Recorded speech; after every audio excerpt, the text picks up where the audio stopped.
I did the same thing. Put it in a garbage bag. And what did you do with the garbage bag? I left it. The woman you just saw is Gail Eastwood-Ritchey, a 49-year-old wife and mother of 3 who lived in Euclid, Ohio. But as you go through this video, you will unravel a whole new side of this innocent-looking woman. On March 25, 1993, a month before she turned 23 years old, she tossed her newborn baby boy on a discreet side of Sidley Road in Geauga County, Ohio. She heartlessly wrapped the child in a garbage bag a few moments after it was born and left it in a remote area, hidden from unsuspecting passing vehicles. The next day, 2 newspaper delivery men found it and called the police. The child was left with no chance to survive and unfortunately was found dead. But this stirred very strong emotions in the people of the county, and the case became very popular at the time. The community even came forward and raised funds in order to have a proper funeral and tombstone for the baby. And since the baby had no identity, the tombstone called him the Geauga's child, named after the county that claimed him as their own. All efforts were made to locate the mother of the child, but to no avail, and the case went cold. But this was until 2019, when DNA testing brought about big revelations. By this time, Gail was happily married to her husband Mark Ritchie, who had been her boyfriend at the time of the crime, and also the father of the baby. The DNA of Geauga's child was put through the system, and the police quickly narrowed down the mother and visited her home for further inquiry. Yeah? Hey, how you doing? Good. Listen, Geauga County Sheriff's Office. We just want to see if we could talk to you for a couple of minutes. Yeah. Okay. You have any idea what we want to talk to you about? Because I kind of think you might. Well, my parents said that you were at their house. Mm-hmm. And what do you think that's about? It was about a baby. Yeah. What about? A baby that was left. Mm-hmm. Can you tell us about it?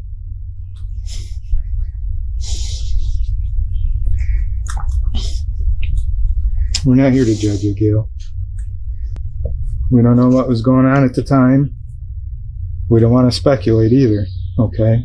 So I don't think you want us to speculate. We're not here to arrest you, okay? We are here to take your DNA, okay? And we would like for you to tell us your side of the story, because we'd like to know. As of right now, you're not under arrest. You're not going to be arrested today. But we want to know what was going on. I think after 26 years, it's time. Don't you? It's had to be weighing on you.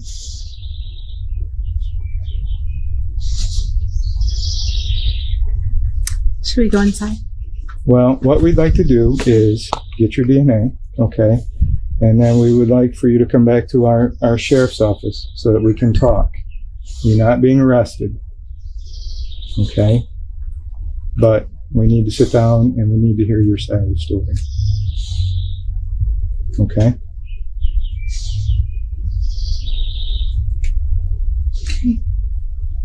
All right, so I'm going to get my stuff real quick. We're going to take your DNA here. I have a signed search warrant from the Geauga County Criminal Police Judge.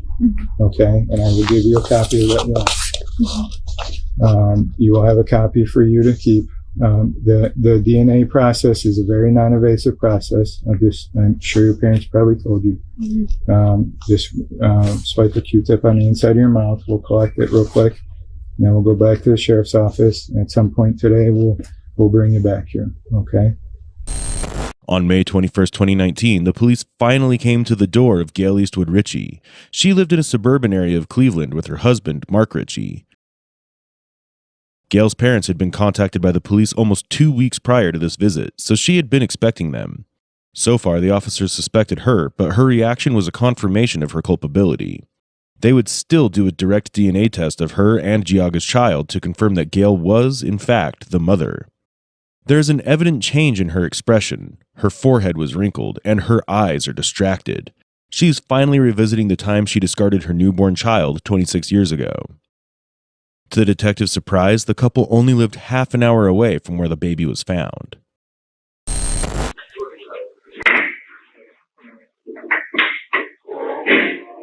You know, it's okay? Alright. My partner is coming in.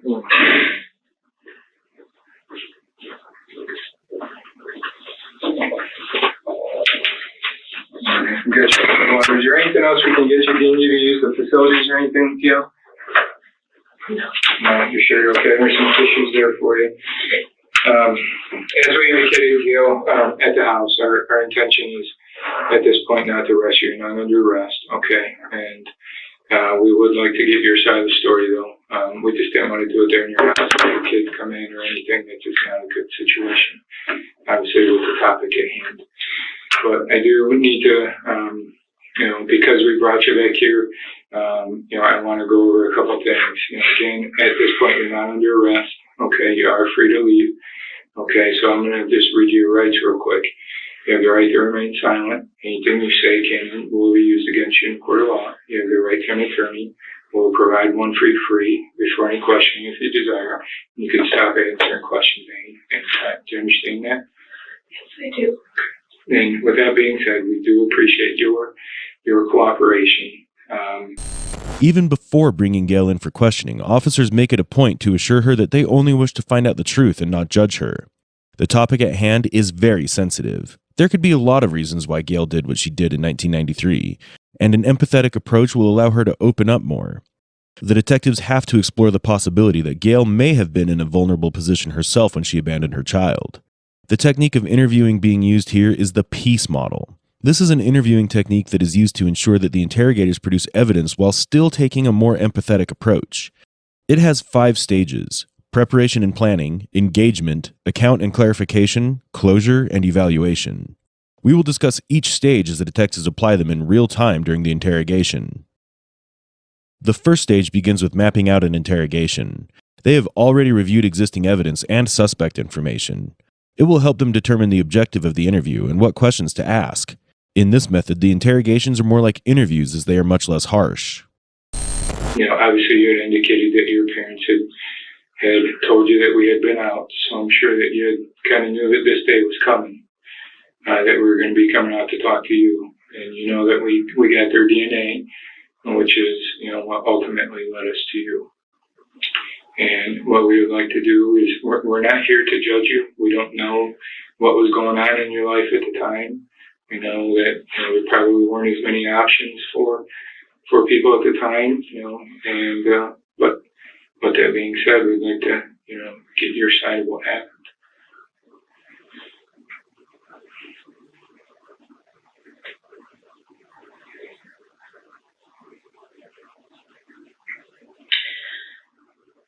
So at that time, my husband and I were dating. Mm-hmm. We were sexually active. Mm-hmm. I did use contraceptives, but apparently one didn't work. Mm-hmm. I did not know I was pregnant at the time. Okay. I still had my menstrual cycles.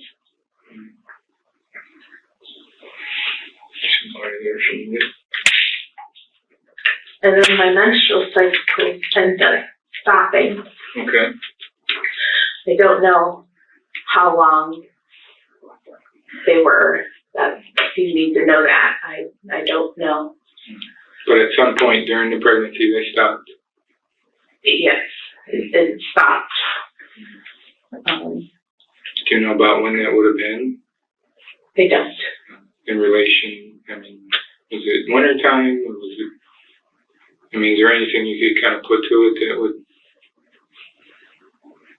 tell you as about when those menstrual cycles stopped? I want to say about 3 months before the baby was actually born. Okay. And I honestly do not remember the date or the day when the baby was born. I do know it was in winter. The second stage, engagement, begins with the interrogations conveying the expectations of the interview to the interviewee. Ensuring Gail that the detectives only need her side of the story has helped a lot. From the beginning, they do not face any resistance from her, and she starts to confess immediately. However, one shortcoming is that there are no female detectives present at this scene. However, this is not essential, and the interrogation will continue smoothly. But it can be seen that there is some hesitation from the officers. When an uncomfortable or a more feminine topic arises, all three pick up a water bottle at the same time. It creates an awkward air in the room, but as the interview moves along, the interrogators will continue to show utmost professionalism.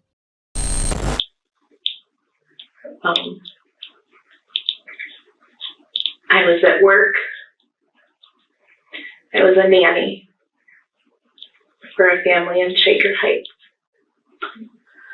I was waiting for them to come home from school. I hadn't been feeling well at all that day. The next thing I knew, I was giving birth to a baby in the toilet. I didn't know what to do.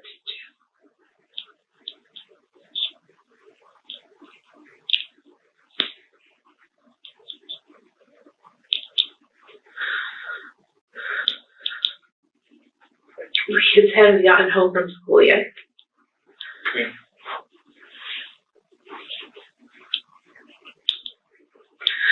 The only thing I could think of was to put the baby in a bag.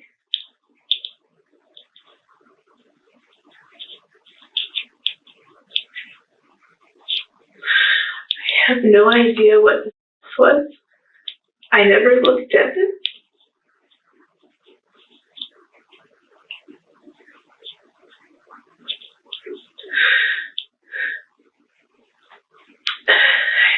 Out to my car. I placed it in the trunk.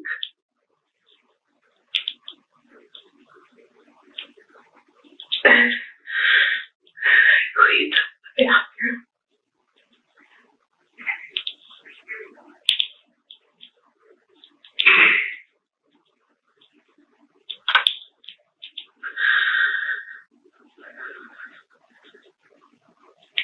Was the baby still in a bag at that time? Or did you put it in something else? But, Like a garbage bag? mm-hmm. Okay. Yes.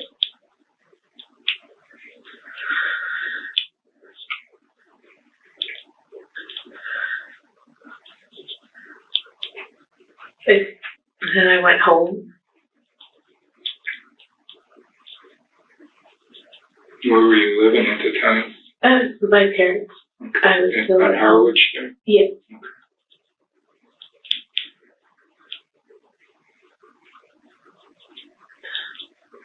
I wasn't sure what to do. No one knew.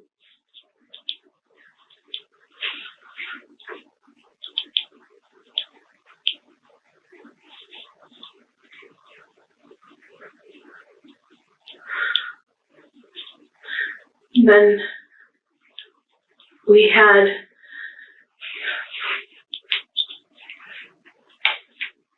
and I don't know the time frame from when to when, but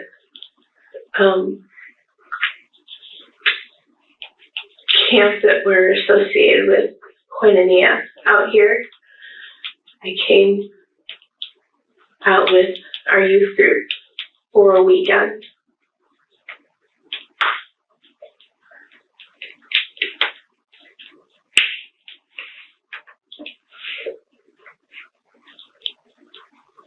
I didn't. I got in my car. I left the camp for a while. I got in my car. From Camp Koinonia? Yes. I have trouble sitting there. I apologize. Yes.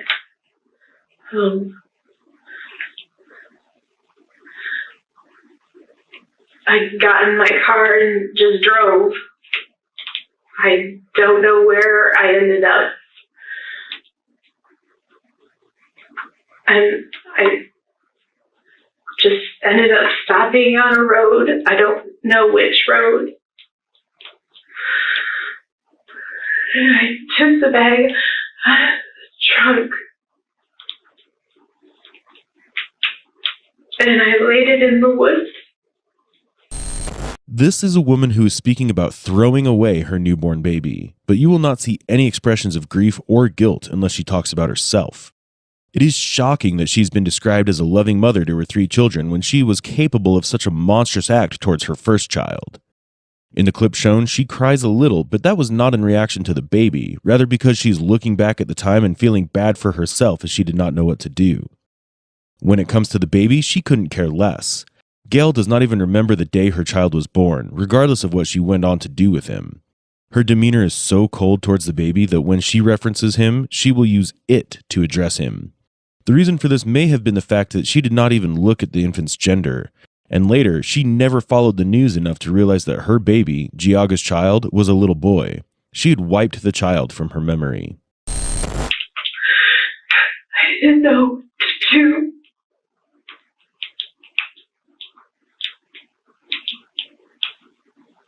About how far from the camp were you? Do you remember? I have no idea. I really don't know. I don't. Other than driving to the camp, I really don't. You couldn't No. go too far because you didn't know the road, so how would you get back, right? I guess. Was anybody with you in the car? No. No. No, I was by myself.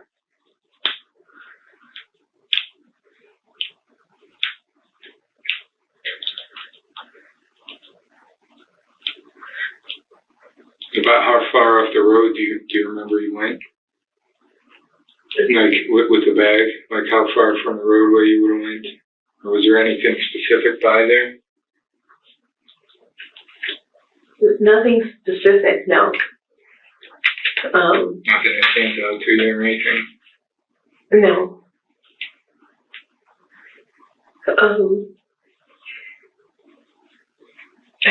I remember stopping on the road. There was a lot of snow. I do remember a lot of snow. And I walked in as far as I could and I left the back.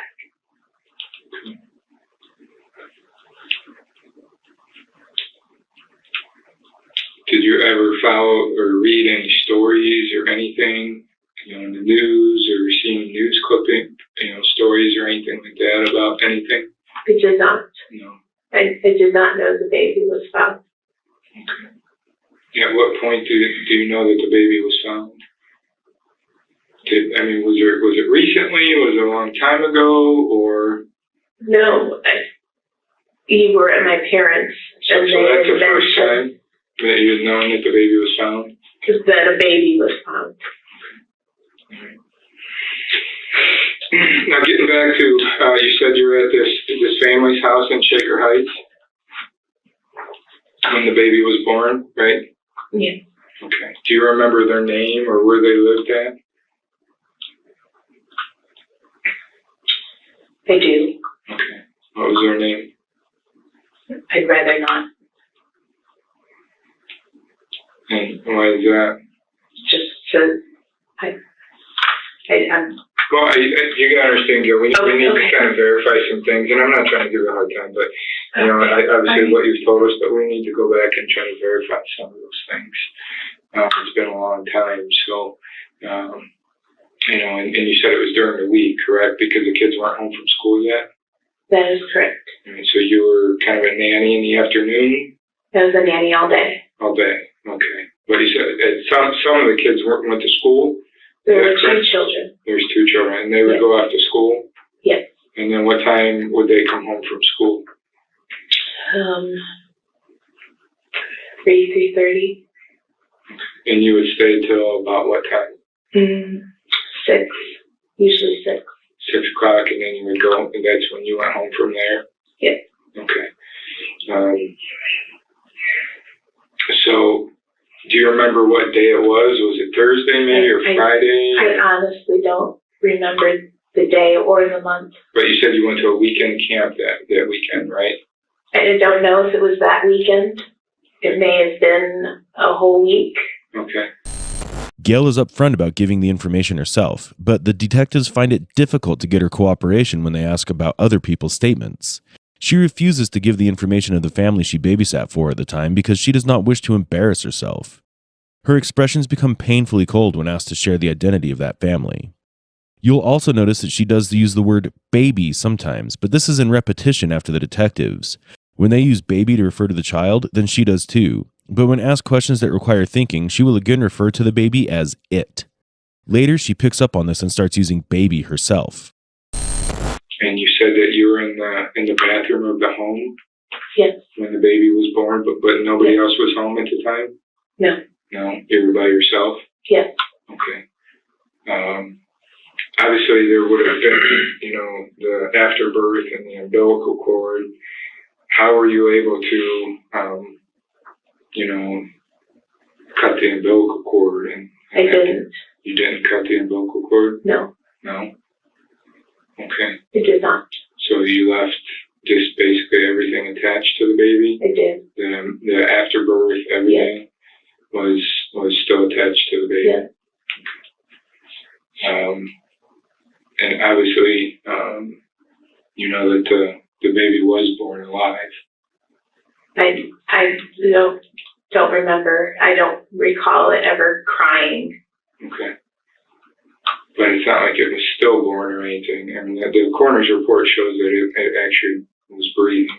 Okay. So at some point, there had to be something kind of that you heard or saw, and the baby had to be moving, or It's possible. I don't remember. I remember picking it up and placing it in the bag. did it actually fall into the toilet when you Yes. gave birth? Yes. So everything just kind of fell into the toilet? Yes. Okay, not onto the floor or anything like that? No. Okay, so the baby was actually in the toilet? Yes. Okay.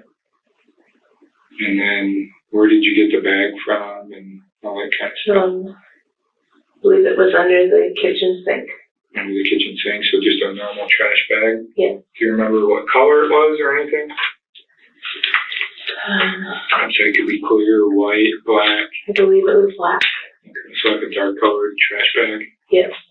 And everything was still attached to the baby when you Yes.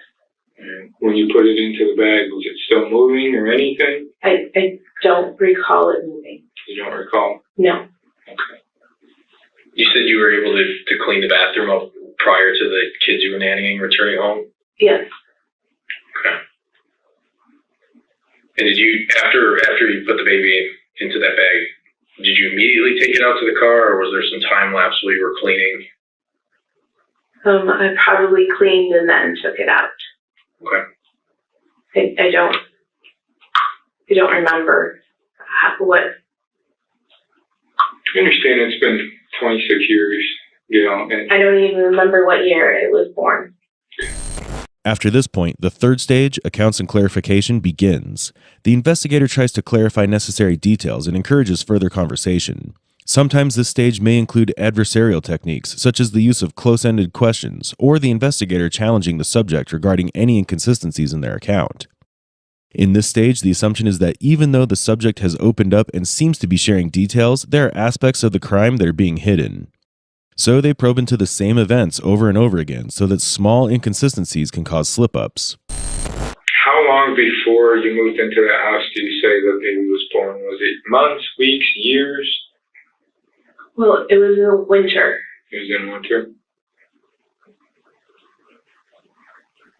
So was it like that winter before you moved in, or was it a couple winters before?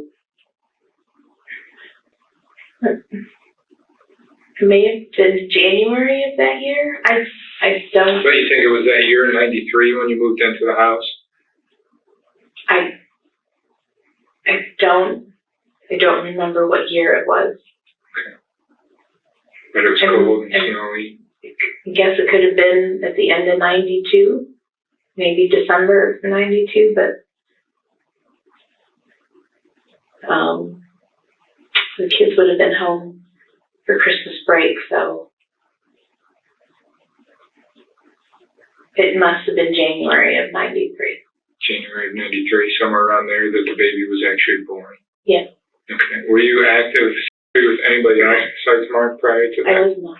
No. So you're confident that Mark is the father? Her father, yeah. Okay.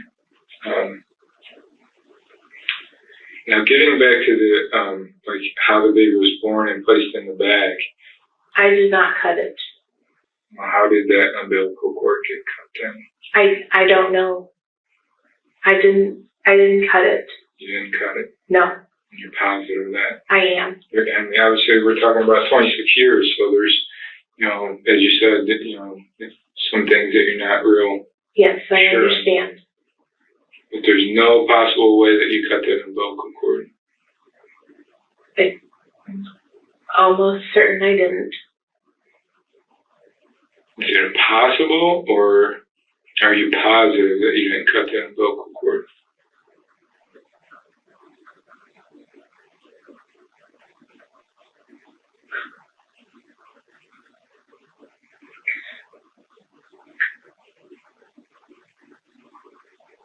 Because there's a couple of things that, Gail, you've told us a lot, but there's a couple things that I am kind of struggling with.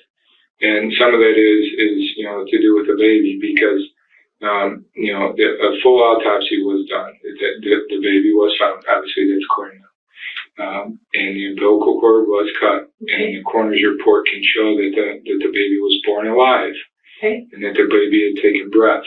Okay. So that tells me that the baby was moving, and there had to be some type of screaming or something that you heard or saw.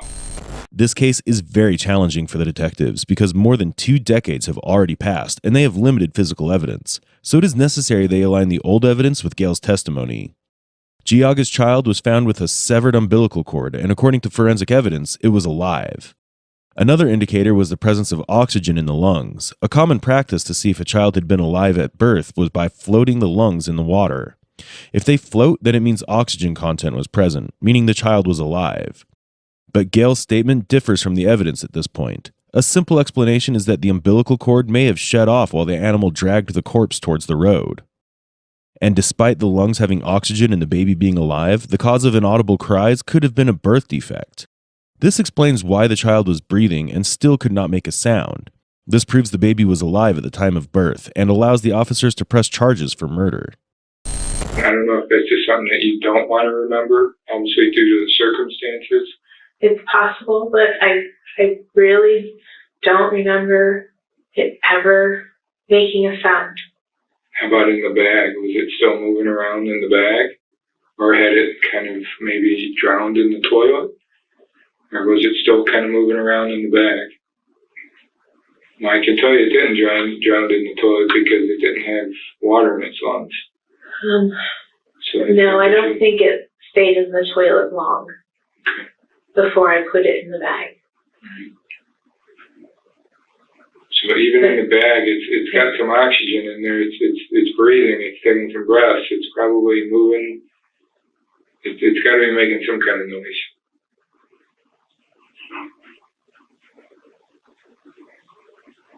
I really don't remember it making noise. I really don't. Do you remember the bag making any noise? Was the bag moving, crinkling?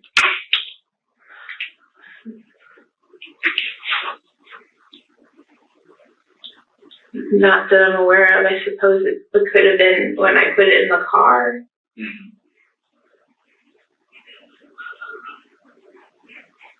But either in the toilet or when you quickly put it in the bag, it had to be making some kind of noise or moving around. But ultimately, due to your condition at the time, your intention was no matter what, you weren't going to keep this baby. I didn't know what to do. You didn't know what to do. But because of those circumstances, you didn't know what to do. Was it because you were young, because you weren't married? You're afraid to tell your parents. I understand you're Baptist. I was definitely afraid to tell my parents. My father was very adamant about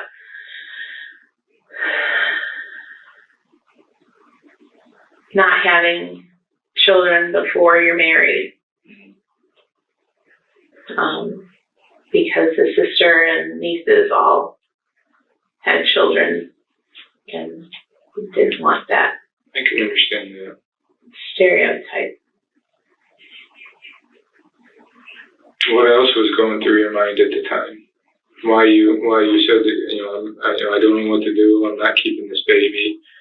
What else was going through your mind at the time? Well, I think part of it was more just where I was at Mm-hmm. and worried about the kids coming home, and I didn't know what to do. Establishing the motive is perhaps the most crucial part of an interrogation. It can help the officers to build a very strong case, or it can help the perpetrator form a very strong defense. The smallest differences within the statement can lead to big differences in her prosecution. If she knew the baby was alive after birth, that would lead to second-degree murder charges. However, if she claims in the interrogation that she did not know that, then it could lead to a more lenient charge. So far, the motive that Gail is trying to present is the one that detectives expected. It would make sense at the time that a child outside of wedlock would not have been approved. But you had known for some time that you were pregnant. At least a couple months when you're mentioning and you're afraid to tell your parents that you were pregnant. So you had known for some time that you were pregnant. So, at least for a couple months, correct? Can we say that? You said initially you didn't know you were pregnant, and you're still having your menstrual cycles, and that does happen. I think because of that, I didn't know how far along I was. But you hadn't told anybody. I had not. And you weren't sure what to do. I was not. And did you intend on having the baby, or what were your intentions? Should it kind of come unexpectedly that day, but it sounds like you had made your mind up that you weren't in the right spot at the time. You weren't telling anybody. This was kind of what you were planning on doing, for lack of better words. I suppose. Had you planned on? What were your plans when you found out you're pregnant? And I don't know. I don't know what. I don't remember. I don't know what my intentions were. Were you gonna? At least for some period of time, you know you're pregnant, and you're gonna keep this baby, or you're gonna tell Mark at some point.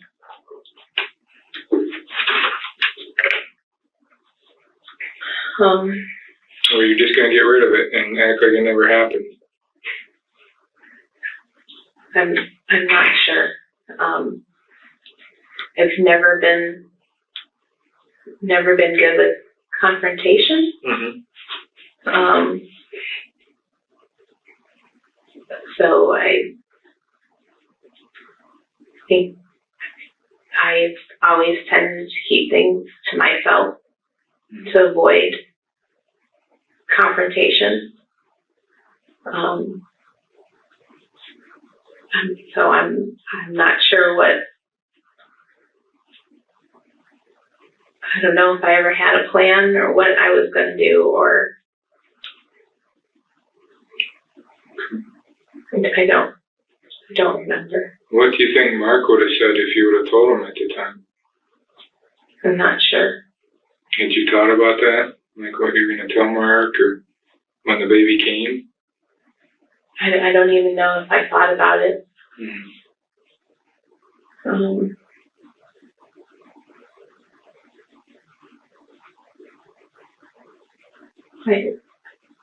don't know. I don't know if I was going to tell him or.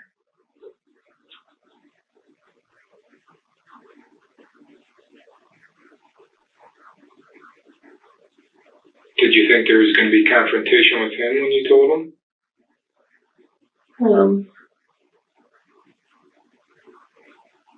Not in a bad way, but I've always had trouble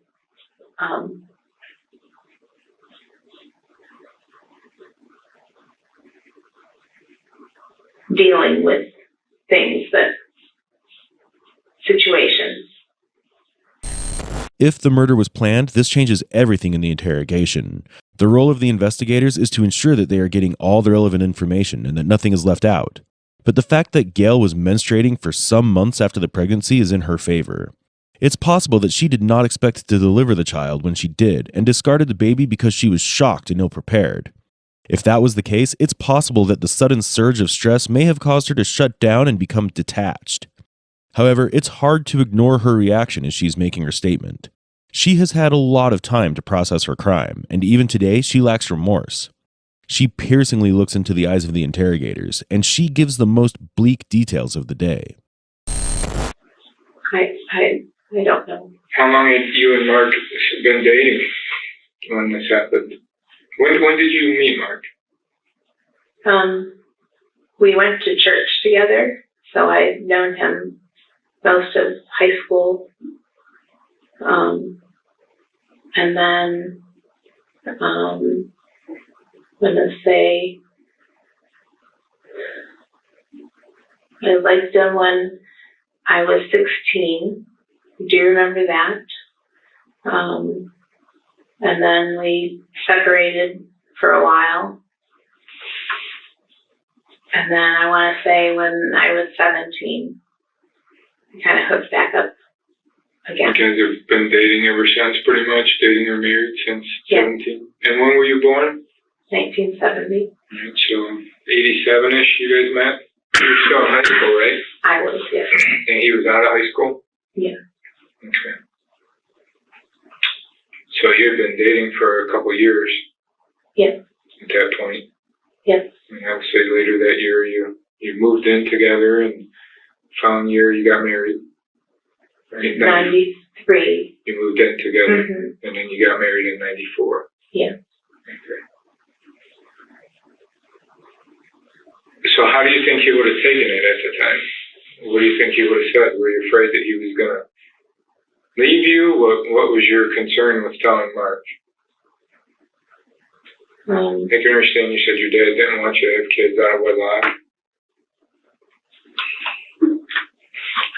It was probably, yes, I was probably afraid that he would leave. I didn't want nothing to do with us.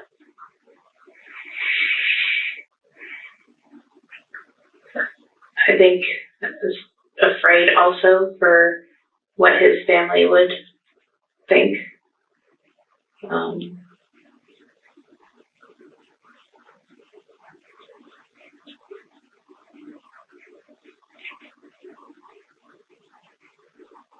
So I always go to the worst scenario and not the best scenario.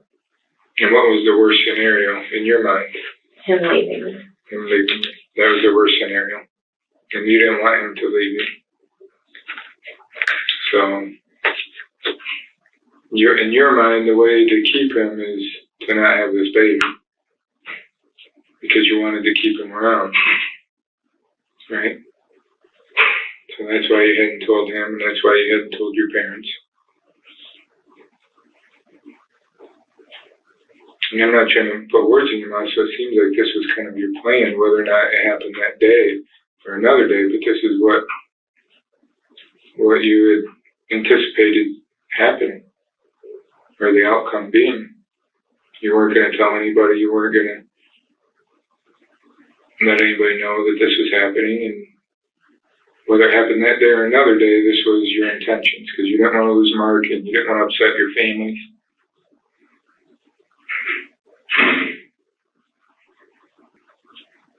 So I don't want to put, was that your intention?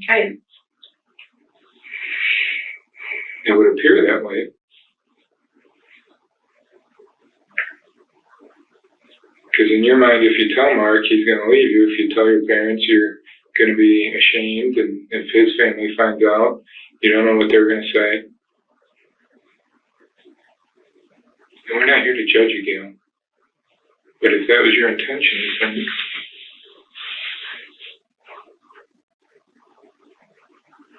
I don't think it was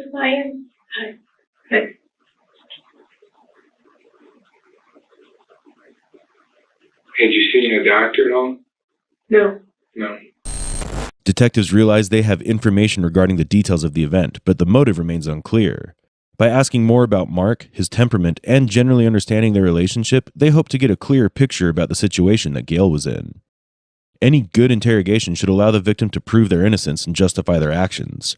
It's understandable that Gail was afraid of Mark and his family's reaction at the time. However, even if she had been in the worst position and the only option was to abandon the child, there were better ways to do that. She could have left the baby outside an orphanage or somewhere with authorized agencies that could have taken care of the child, but she chose to do the most despicable thing she could. So for basically the last 26 years, you've just kind of kept this bottled up inside?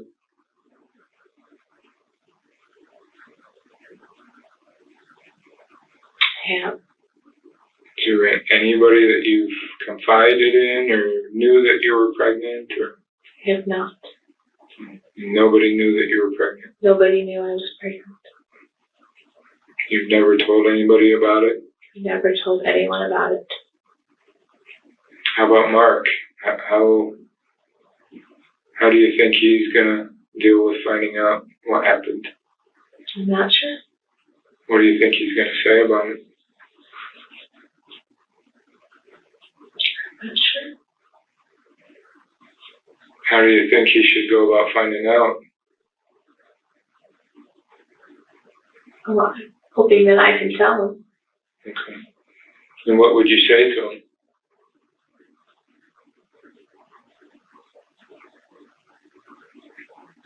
I think I would just go through what we just went through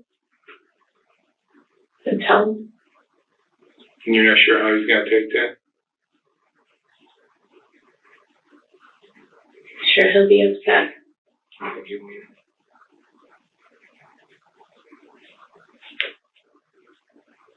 Do you think he deserved any decision back then?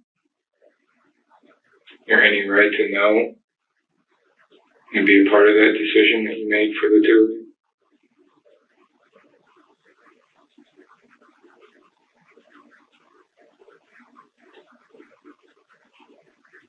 Back then, I didn't know what to do.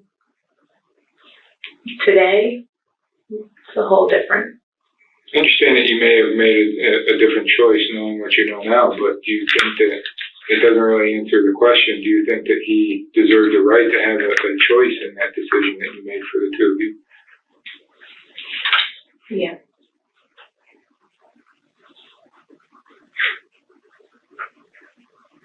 What do you think his choice would have been back then if he would have known?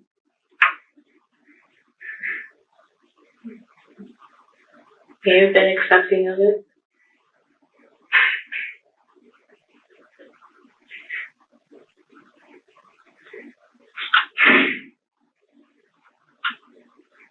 So he wasn't really given that opportunity. Yeah.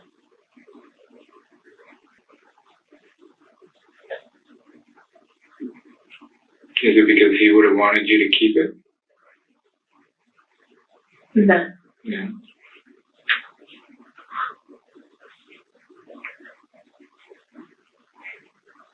So you think he would have wanted you to keep it? Probably. Detectives have realized that Mark is Gail's stress point. Any extraction of information can be done by leveraging Mark's name. For 26 years, Gail has kept the biggest secret imaginable, but she does not break down. One of the few instances in which we see a reaction from her is when she is afraid that she may upset Mark with her actions. She has mentioned that in her mind, the worst-case scenario while abandoning her child was Mark's reaction, and that he may have left her had she not done what she went on to do to the baby. She confesses that she regrets not telling Mark about the birth, but not because she's guilty, but rather because she's scared that he will leave her now that he hears about what she did. Even though she tries to make Mark look like the motivation behind her killing, that is barely a passable excuse for what she's done. So is that why you didn't tell him? Because you didn't want to? Because you weren't sure what to do? And you didn't want him to have you keep it because you weren't ready?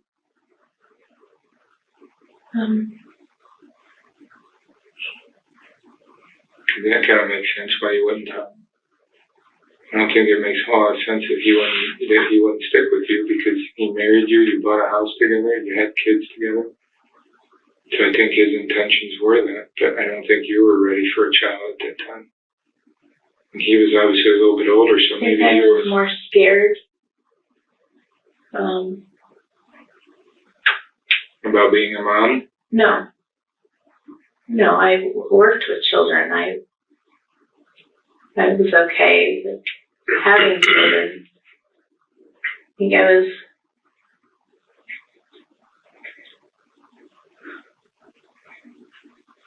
more concerned of his loving me.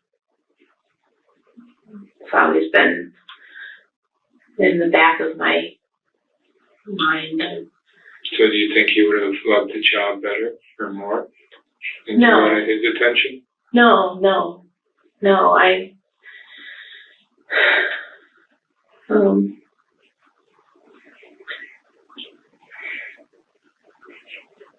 He's really the only man that ever loves me.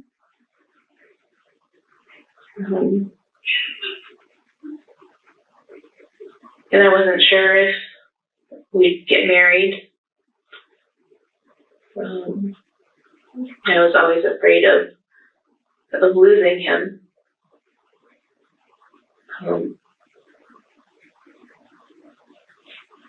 So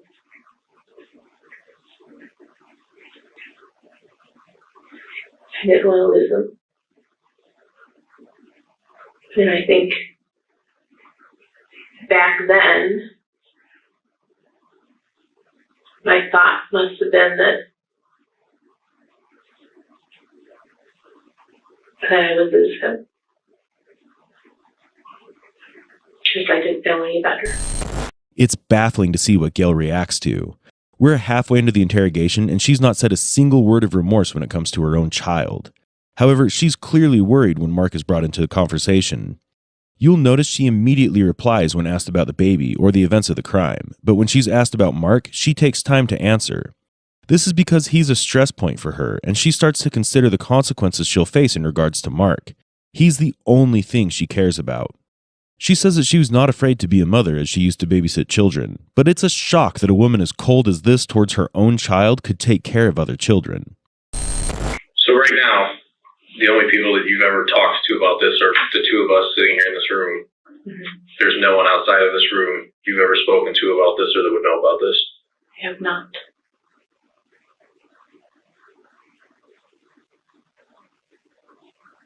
The house that you said you gave birth at, Oh, yeah. where was that located at? Shaker Heights. Shaker Heights, Woodbury Avenue, or Woodbury Road. Woodbury Road. What was the name of the owners, the last name of the owners? Cantor McNulty family. Cantor McNulty family. How long had you worked for them when this occurred?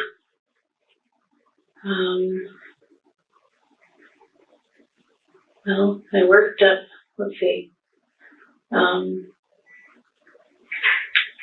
twins were born in 97, and that's when I left.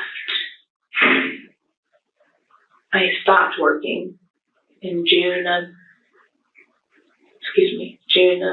97, or May of 97. And I had worked for them for 4.5 years at that point. When you left in 97? Yes. You worked for 4.5 years? 4.5. It may have been, I think it was 4.5 at that point.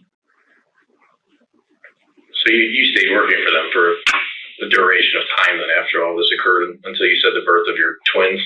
Yes. And those are your oldest children of the twins? Yes. Okay. Back to the day of the birth. You said you retrieved the bag from under the kitchen sink, is that correct? Yes. Okay. What method of closing the bag up did you use when you put it in the trunk of the car?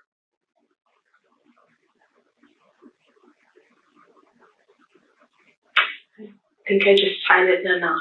Just tied it shut? Mm-hmm. And it was a plastic, and you said black plastic trash type bag, is that correct? Yes. Okay. And you said you can't recall if it was in the trunk for a week, if it was a week had gone by prior to when you went to the youth retreat, or just a few days. That's correct. Okay. I don't remember the time frame at all. Would anyone else have driven that vehicle? No. That was your car. You owned that car. Mhm. Okay. What kind of car was it? Do you remember? That time I had a Ford Taurus, What color was it? tan. A tan Ford Taurus. Mm-hmm. Did you purchase the car, or was it something your parents bought and it was just, you were the only one who drove it? No, I'm pretty sure it was in my name. It was in your name? Yes.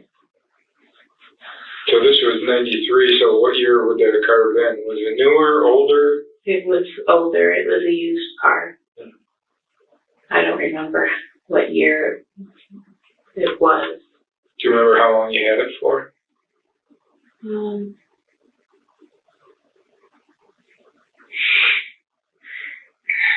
you still have it when your twins were born? Oh, no. No. No. No.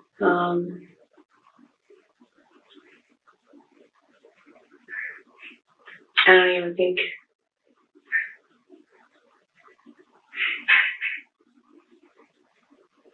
I don't even know if I can remember if I had it when we were married. It wasn't a very good car. No. It was older. It was What year did you get married? 94, October 1st. October of 94. You said you moved in, what, September? September of 93. And that's to the house that you currently live in now? Yes.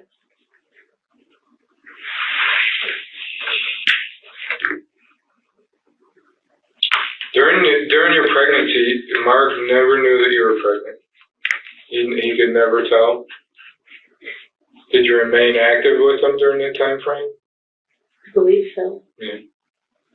And you could never tell that you're pregnant. It never came up. He never said anything. Initially, Gail resists sharing information about the family for whom she was babysitting, but now they've managed to get her guard down by distracting her. They've focused her attention entirely on how Mark will react to this, and she subconsciously shares all the information. She's gone into a stressful state, and she's willing to share more details. This is especially apparent from how slow her body movements are right now. It's also interesting to see that when asked about the birth of her baby, she cannot even accurately remember the year. But when she's asked about details that relate to Mark, like their wedding, she has updated answers. Obviously, at that time, you guys had to be talking about some type of a future together. Because just a few short months later, you kind of moved in together, and within a year and a half, you're getting married. So there had to be some kind of talk. So we did purchase the house in 93. Mm-hmm. But he never let on that he was gonna, I had no idea that he was gonna propose to me in December of 93. So it wasn't even something that you guys had talked about having a future and kids, and never came up in conversation. It just kind of came up out of the blue. Right. I mean, we had talked about it, but he was, because of purchasing the house, just felt like it wasn't time that he could purchase a ring or anything like that. Financially, he was kind of strapped. Yes, he felt strapped. Had to kind of come up in conversation Yes, like those were dating. I'm sure it did, yes. And what was, I mean, was he always of the opinion he wanted like a large family, or what did you two talk about? I think we were both agreed that we thought 3 children was a good, nice number of kids. So you both had wanted kids, Yes, and had talked about having a couple, at least 3. yes, And it was a good number, so. yes. And they had come up throughout your dating? Periodically. I mean, it wasn't point of conversation all the time. No, I'm sure it wouldn't be. But you guys talked about having a future together and, Yes. and raising a family. Yes, So it seemed like you wanted to have kids. yes, And eventually you did have kids. yes. So again, and what is it that was going through your mind there in March? That made you think if this was coming up in conversation and you guys were talking about having a future and getting married and having 3 kids. What is it that he wants kids? When you guys are dating, you're talking about it in the future. What is it that made you not want to tell him? I was scared. I was scared to what my father would think. The motive was already unclear, but the more information Gail shares, the less her statements make sense. It's clear that Mark and her wanted to go on having children and they were planning a future together, so why not just tell him about the pregnancy? And it's legitimate to be afraid of her father as well, because a child outside wedlock was strongly critiqued at that time. But when she gave birth, she was already 22 years old, turning 23 in a month. She was independent enough to raise a child, despite the disapproval from her family. Detectives will have to inquire further if they need a better understanding of the matter. I think I was scared just because we weren't married, and But you knew you wanted kids eventually. yes, I did know that, yeah. Yes. You told us earlier, too, that you think, had you told him at the time, that he would have wanted you to keep the child. It's possible, yes. But I don't think that was what was going through my head. That wasn't going through my head. I understand you say you're scared, but I just don't quite understand what you're afraid of. Other than, I understand your parents know that you're pregnant out of wedlock. But as far as, telling Mark, you guys are dating for 4 or 5 years at that point at least. Mm-hmm. You guys are talking about having a future. You're talking about occasionally, not every day, but talking about getting married, talking about having kids. You both want kids. Mm-hmm. Later that year, he buys a house and proposes to you. Mm-hmm. It doesn't. I'm struggling with the fact that you're scared to tell him. It's just not. There isn't one night stand. I know. I don't.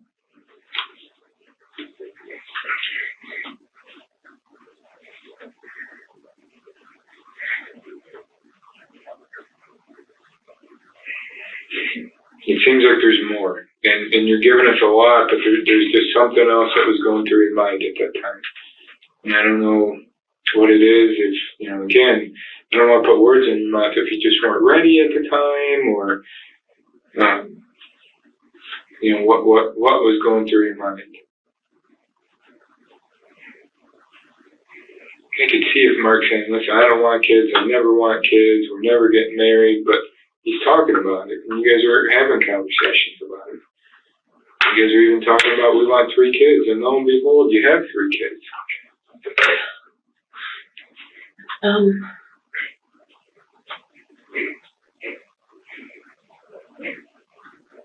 And very shortly after, you're moving in, you're getting engaged, you're within a year and a half, you're married and living together.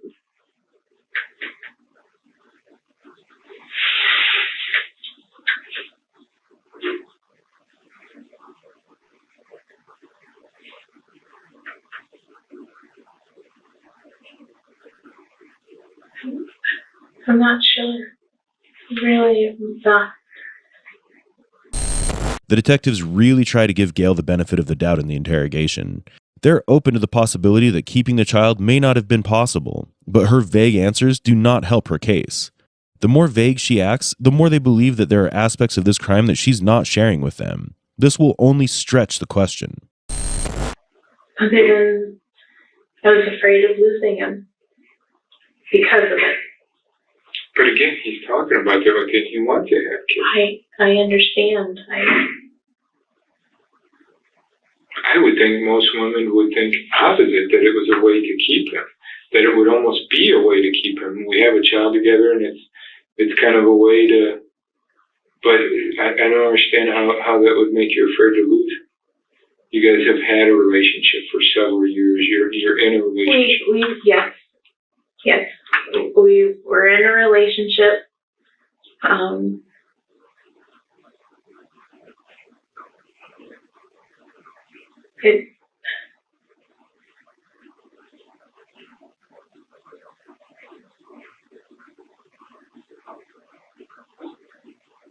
It's,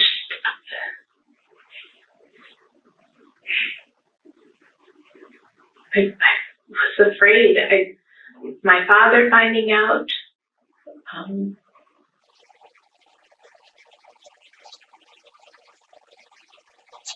That's all I can think of. I was afraid of losing him.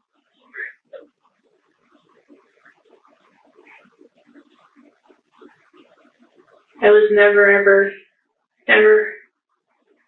felt certain that he loved me.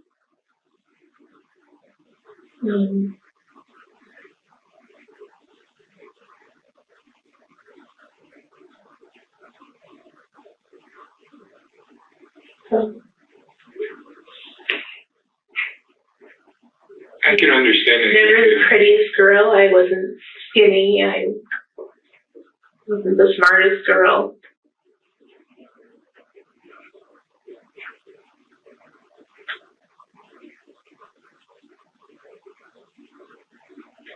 I never thought highly of myself.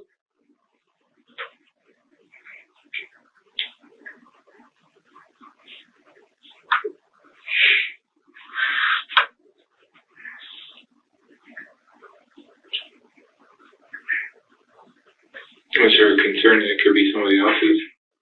No. No. Nope.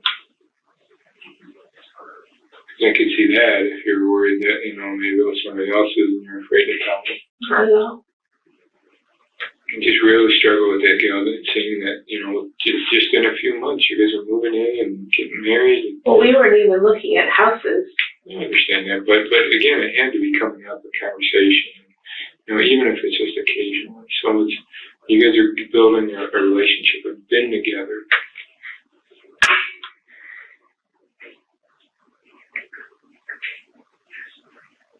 Yeah, but it took me a long time to feel truly loved by him. From the facts given by Gail and Mark's testimony, there seems to be no reason why Mark would leave her at the news of a child. As mentioned earlier, not only did he want children, but announcing an unexpected pregnancy is also a sure-shot way of solidifying their relationship with another person.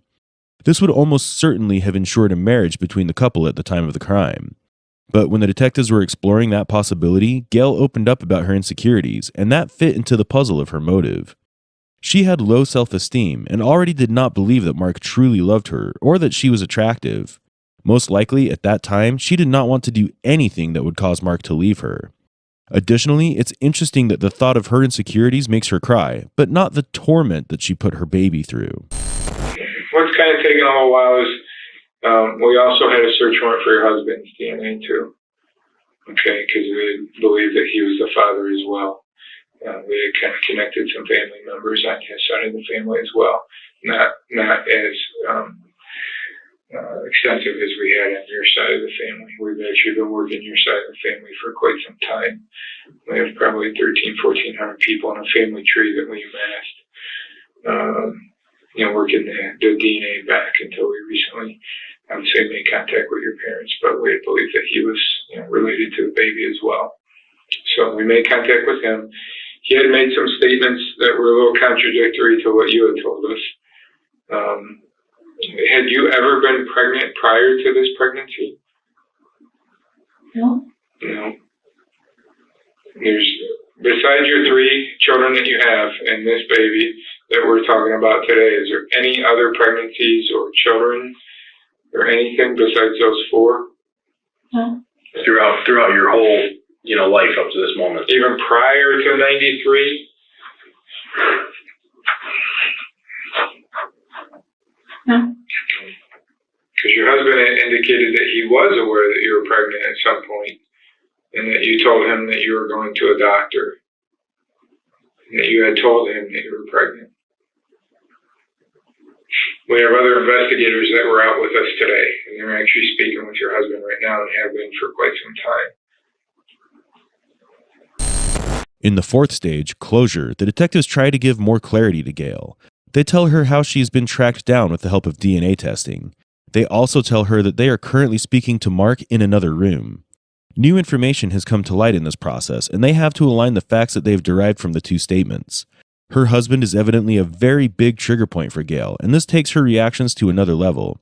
She's become even more closed off now. When asked about any other possible pregnancies before that, she gives a faint and unconvincing no for an answer. Was there ever a time prior to the incident we're talking about today that you ever thought you could have been pregnant? No. No. You said that you and your husband, did you like him when you were 16? Did you guys date a little bit when you were 16? We did. What caused you guys to separate? You said you separated He as well. didn't ask me out anymore. Okay, so you went on like a couple dates, or were you guys kind of, Yeah. exclusively seeing each other? Oh yeah, no, just a couple dates. On a couple dates? Mm-hmm. Okay. You guys have like an argument or a disagreement over something specific? No, he just never called to ask me out again. And then I reached out to him. After a period of time? Mm-hmm. And how long was that period of time? Oh, I don't know. I was 17. What made you reach out to him? Well, I liked him. Mm-hmm. I was curious if he'd go back out with me again. So you said, obviously during the time around this event and before that you were really active with your husband now, your boyfriend at the time. When were you guys first active? Not till maybe 18. When you were 18? Yeah. Okay. In light of new information, the way the prosecution can proceed has changed. According to Mark, Gail had told him about a pregnancy before, but this was way before 1993, when Geauga's child was found. She also told him that Gail had been seeing a doctor regularly for the same reason. He knew this for a fact, and told the detectives that he had been regularly taking updates from Gail for the same. But according to Gail, not only had she never been pregnant before 1993, but Mark was also not aware of this. This makes the detectives believe that Gail must have rendered the same fate to another innocent life. But if she did that before, it will prove that the murder of Geauga's child was premeditated. If she had done this before, then this would significantly change her prison sentence. She would no longer be able to defend herself with the argument that it was due to shock that she had acted in such a cold and detached manner. You were functioning that weekend as a youth counselor, is that correct? Yes, I think I had a couple of teens there. Okay. Was there any other counselors with you that weekend, or were you the sole? No, I think I was the only one. How many teens do you think would have gone with you with just one counselor? There were 3 or 4 girls. And was it like a weekend-long retreat, or so you stayed a couple nights? Yes. Okay. Do you remember any of those girls' names by chance? Yes. Yeah, who would they have been?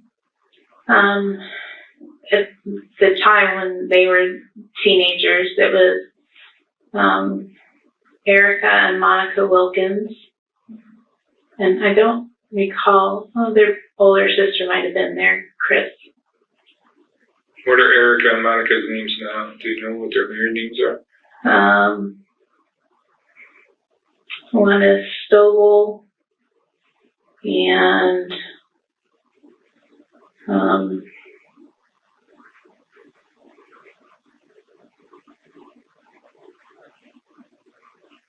I'm drawing a blank on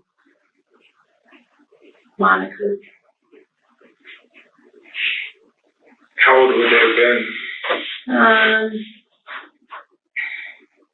You said they were teenagers? Maybe 16, 17. You know, it's cold, like wintertime. Was there any kind of a special purpose for this It was camp? probably a winter retreat. A winter retreat, so it would have been like spring break maybe, or No, no, just a weekend getaway? right. Okay. The most challenging part of this case was collecting any kind of evidence. Thankfully, the detectives already had all the forensic evidence from the baby. However, that was not enough to get a conviction. Witnesses, accurate timelines, and statements are all required. At the time of the crime, Gail was the only counselor in the camp. Detectives ask about the girls that she can recall that were present in the camp, but this will most likely be futile. Getting statements from them will be tough because so much time has passed, and it is unlikely they would have paid any attention to a counselor in a camp. As we told you earlier, Gail, we don't want to see that. We're not here to judge you. No. There's a lot of other people judging me right now, and Like who? Who's judging you right now? well, myself. Yeah. And God.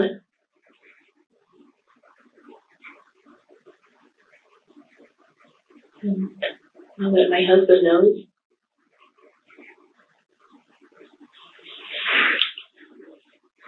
Oh. That is our concern at this point, is your safety. Not only from yourself, but from other people. How do you think Mark will react to this? I mean, are you concerned that has he ever been violent with you? No, never. No, he's been a wonderful husband and father. Couldn't have asked for a better person in my life. Obviously, this is... And that's why I struggled so much with trying to tell him or... By this point, Gail has become very nervous. Detectives assure her that they only need the evidence and will not be charging her for her crimes. She says she does feel judged by herself and God, but it is truly unexpected as to what registers as shocking to her. She still does not show remorse, but seems more nervous about being judged publicly. She starts to show signs of anxiety, like playing with her hands, but this is when the detectives talk about Mark. She will continue to be aloof when it comes to her baby.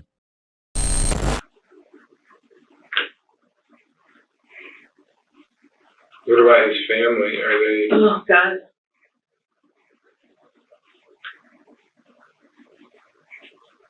Can only imagine.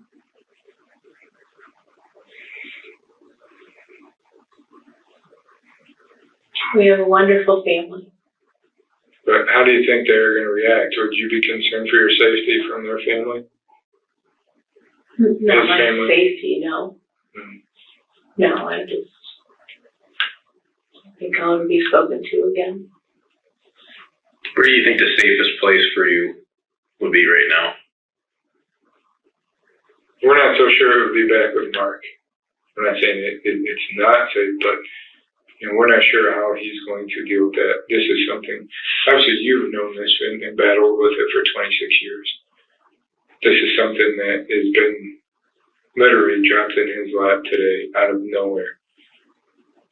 And I don't know how he's going to react to that. And we're concerned for him and for you.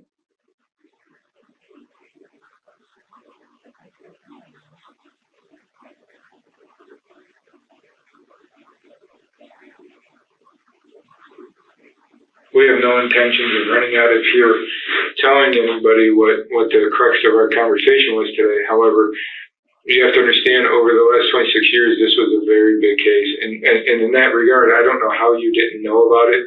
There's been news stories, newspaper articles, a news story that some of the original investigators did on the news. It was probably a 12, 15-minute article that they did on the news.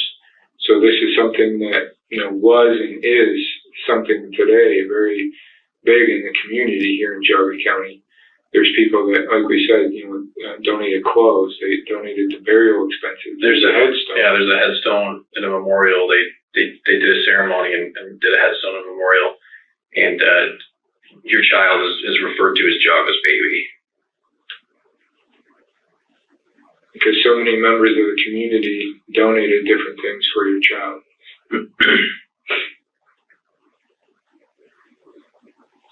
And they maintain that gravestone. So this is something that is very big in the community. And with that being said, we are concerned for your welfare and what is the best place for you. So where do you think the best place would it be? With your sister, maybe? Probably not. No. Why do you think that? We have not told her. We did have a search warrant for her DNA as well. but we did not execute that today. So we have not made contact with her. We've only made contact with you and your husband today. At this point, she is extremely triggered because now for a while they've been talking about how her husband will react. And from the start, that has been the most dire consequence for her. But Gail is not prepared for what's coming next. She's not even started thinking about the reaction from the community. This is the same community that was so involved with the baby from the minute it was found. They had been stewing in anger for years, and finally the culprit had been found. They did not know that the culprit had been living amongst them all along. The detectives fear for her safety as she will not be arrested for now. They expect a very aggressive reaction from the community. Where do you think you'd be safest, Gail?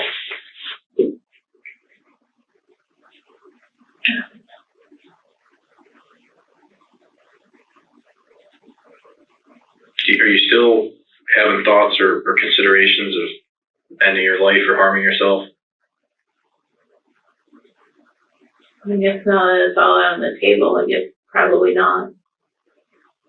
Do you feel better that it's all out on the table? In some way, there's got to be some burden left off you, something that you've kept in for 26 years.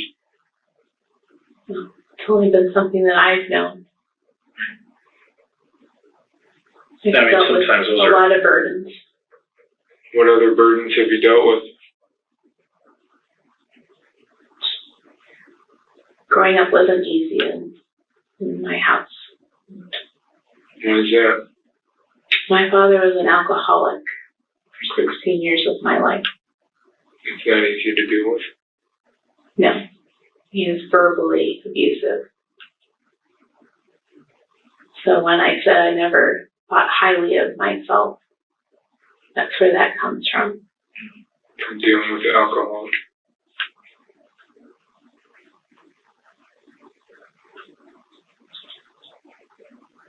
And speaking to a lot of your family, I understand that even though your dad was adopted, that was something that was, his parents were not known to be great parents. I didn't know that. As your father and two of his siblings, when your grandmother passed, they were given up for adoption. Your father was only like 18 months old, I believe. And he was given up for adoption.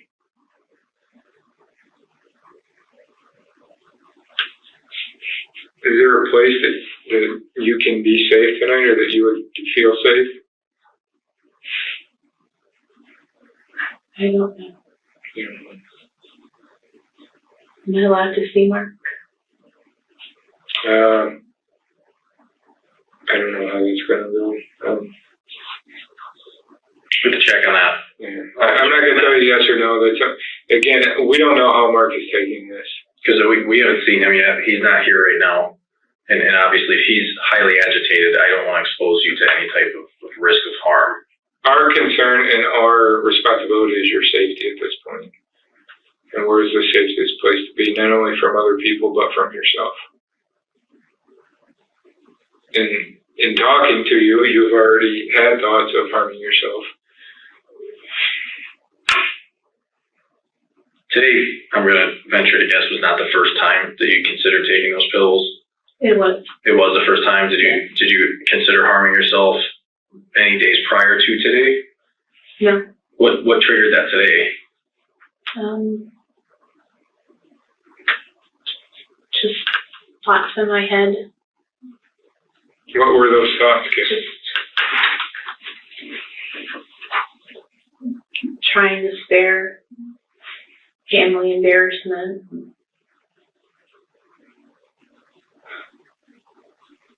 Shame and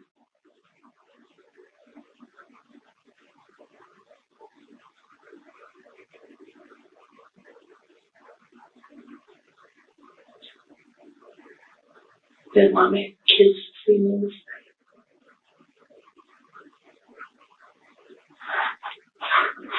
Your kids still love you, Kim. It's not going to change your life for you. You're still their mother. Some crimes can never be justified. However, there can be many reasons why they occur. The things that a criminal is exposed to from the start will form their psyche, and the experiences they have had in their lives will dictate what they go on to do. Finally, Gail has shared something that resembles a motive, or at least we can dive into her thoughts and make sense of her actions. She has already mentioned that she was scared of her father, and based on that, she made the decision to abandon the child. She also talked about her insecurities and how she never felt she was good enough. In the context that is being provided right now, those things make a lot more sense.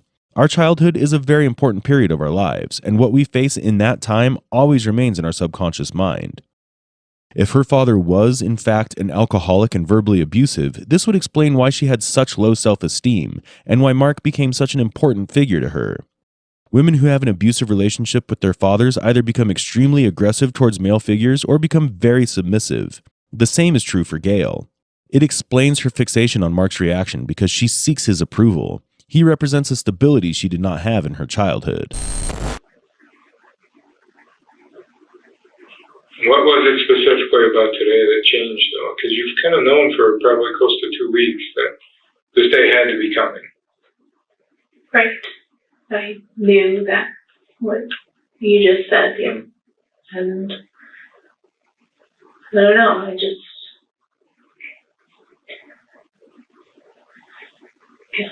going over in my head what to do, how to tell Mark. Did you try to tell him in the last couple of weeks?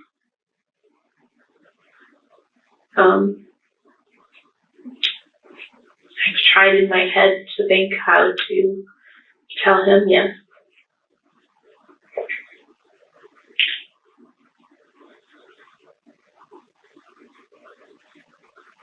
Like I said, I've never been good with confrontation. I've gotten better over the years.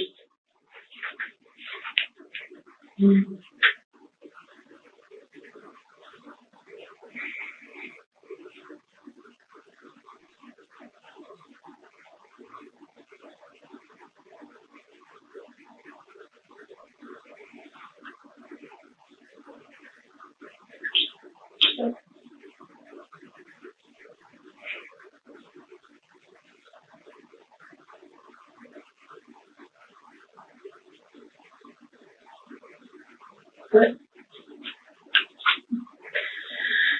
ultimately didn't want to do it just because I don't want my kids coming home and finding me.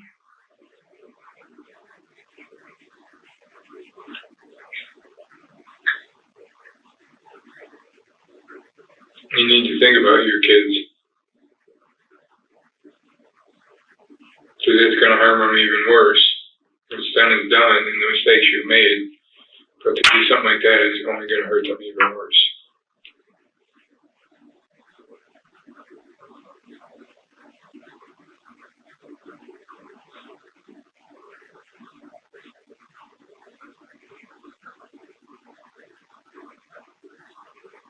Have you ever seeked any other mental health professionals or seen counselors or anything, Al-Anon, AA, anything like that, to deal with some of the issues from your father? In previous It wasn't to be spoken of. it was just. Have you ever previously had thoughts of harming yourself? No. No, it's never been an issue. What is it about your sisters that you don't think will be safe? Well, supposed to be safe, but her husband's a police officer. So I don't. And do you get along with him? Yes, I get along with them fine. Do you think he's gonna, I mean, is there a concern with him, or, I mean, he's No, still your but- brother-in-law. I know, but I don't want to take this into their house. And you don't think you'd be safe at your parents' house? Well, I probably would, but they don't know yet. They don't know.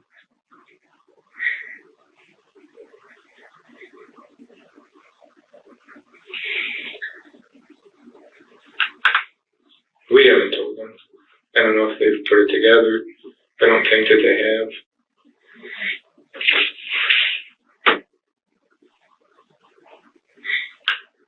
Is there anywhere that you could think of that you would be safe?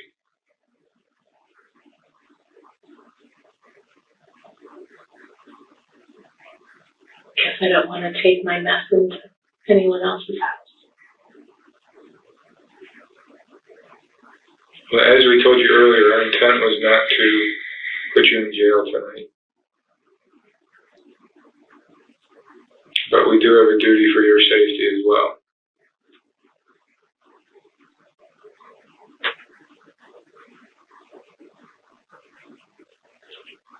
Gail, if we had you talk to a mental health professional, would you be willing to do that? Would you speak with someone if we were able to find someone to talk with you? Sure.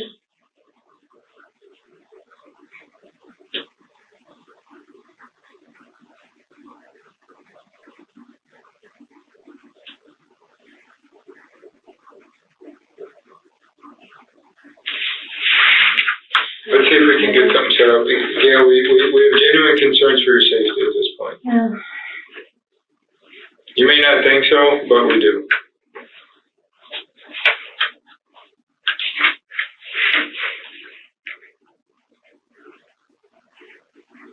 So we need to see if we can get something worked out for you.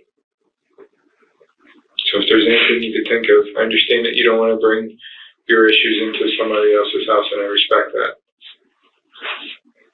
But we also don't know, I mean, your kids don't know, your husband just found out. We don't know how it's going to go.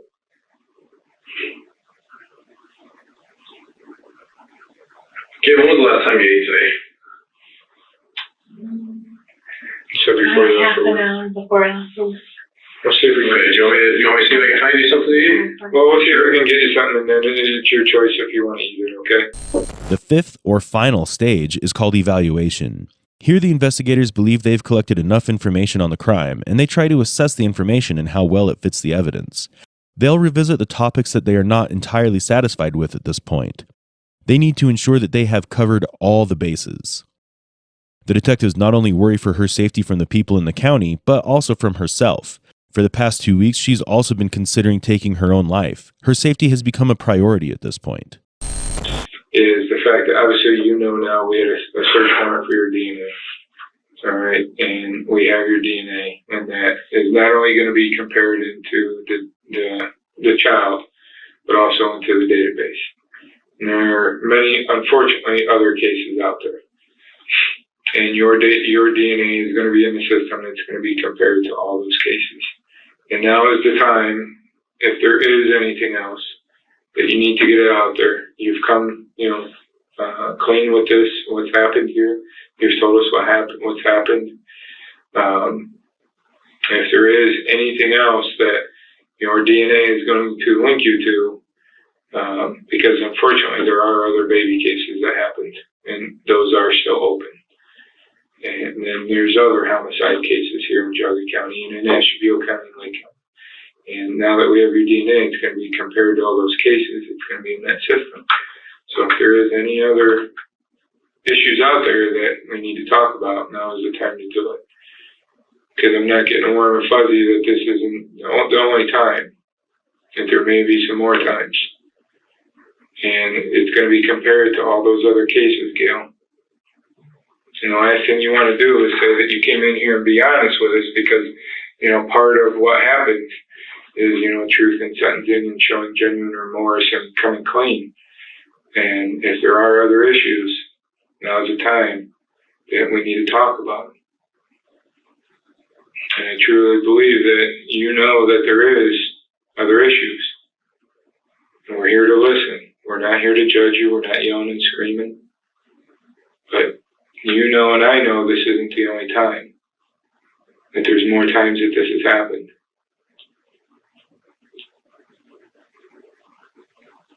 And now is the time that you need to tell us about those, Gail. How many other times has this happened?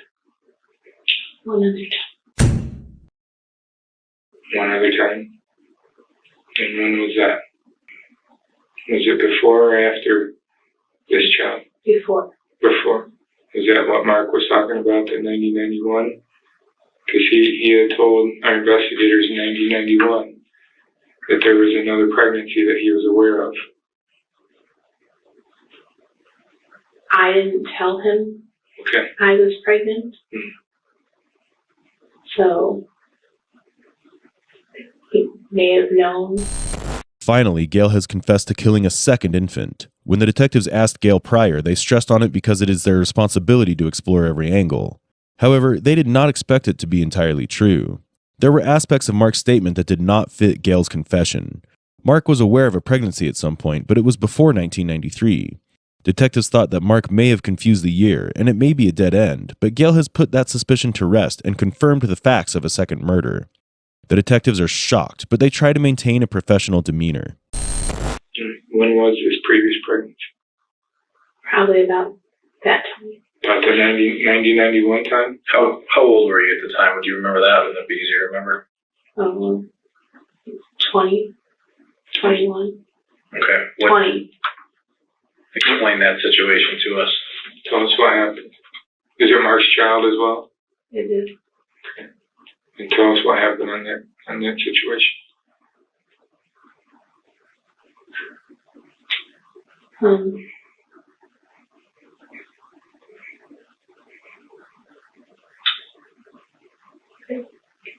Pretty much the same situation, other than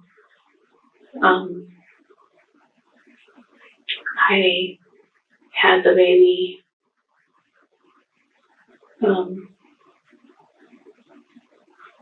at his rental house. And where's his rental house? It was Euclid. Euclid? Is that in Harwich? Hmm?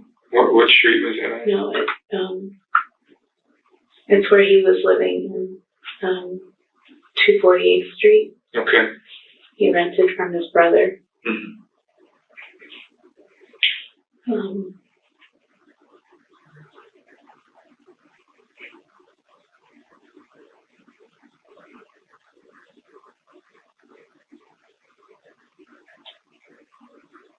He gave birth to it in the toilet. Is that a boy or a girl? I don't know. You don't know. And I never looked. Okay. I don't know. What happened after you gave birth to the child?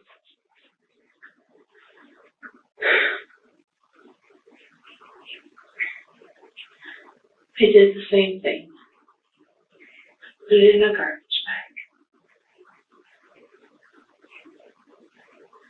And what did you do with the garbage bag?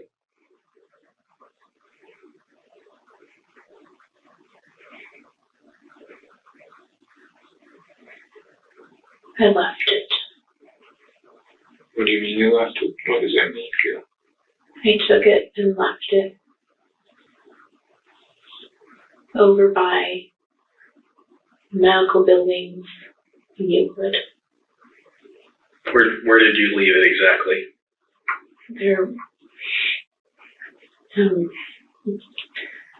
There's a road called Brush Road.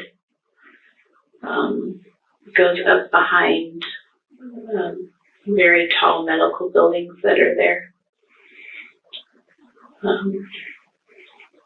And I just left it over in the tall grass. Kind of like field area you left in the tall grass? Yeah. What time of year was this?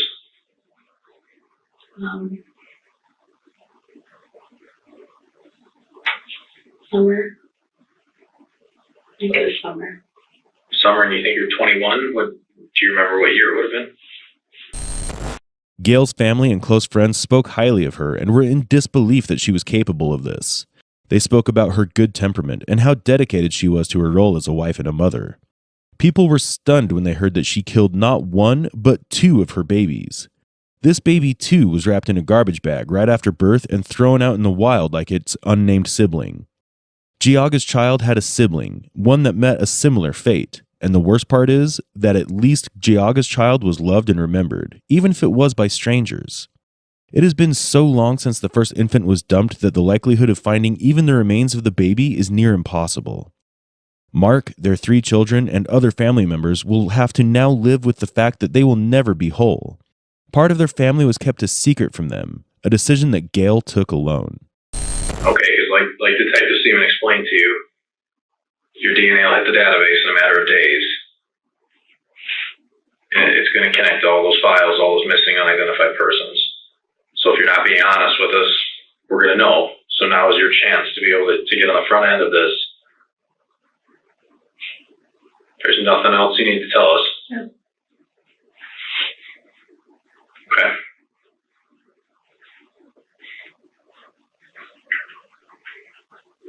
Was there a call? You forgotten another incident? No, I don't think so. Can you kind of draw us how that like shows where like maybe where Richmond and Brush is? Okay, this is. We're going to get an overview. Okay. Thank you. Um, I can write you a couple extras.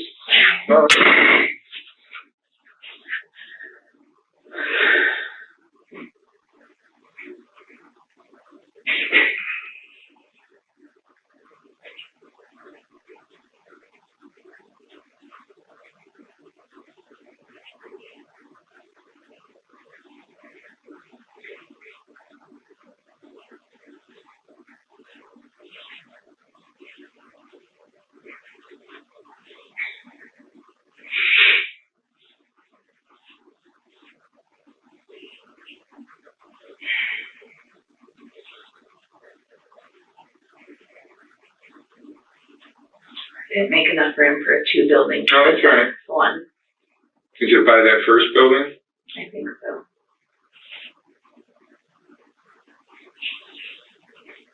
So the baby was here. Yeah, somewhere in that. So this is part of Brush Road, or is this like a driveway for the building? Oh, this is brush and that's the driveway. All right, so that's a driveway right there, and the building's here, and the other building is like right here. Yeah. All right, was there anything over in this field at all? No, just really tall grass. There are houses here. There were houses kind of behind here. Mm-hmm. Right. Was there anything else distinguishable about the area? No, it's what it is.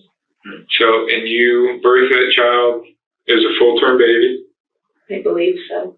but it looked full-term? I don't think I even looked at it. Well, you had to, I mean, you grabbed it, you moved it, you had to have seen it. Whether or not you're blocking that out of your memory because you don't want to see it, but you did see it. Okay. And, but it was, you believe it was a full-term baby? Not sure. Well, I'm not sure. you went into like normal labor, right? I think so. Right. And that was 1991. Yeah. And how do you know the difference between that child and the child that we found? I mean, what is so distinguishable? Was it because of the location? That's what reminded you of, you know, the child that you birthed on 248th and the child that you birthed at the home in Shaker Heights?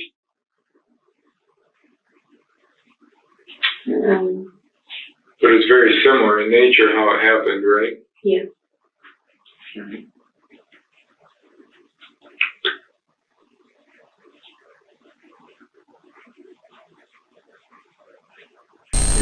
However cold Gail seems, these events have had an effect on her.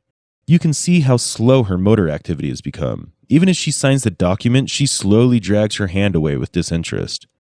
We cannot claim to know what has truly affected her and what has not. However, her body language said a lot in its own way. She was most triggered and bothered when Mark was brought up and was disturbingly unconcerned with her dead babies and the complexity of the situation she was in. We understand from her accounts that insecurities are the reason for this insanity. But was it justified in the end?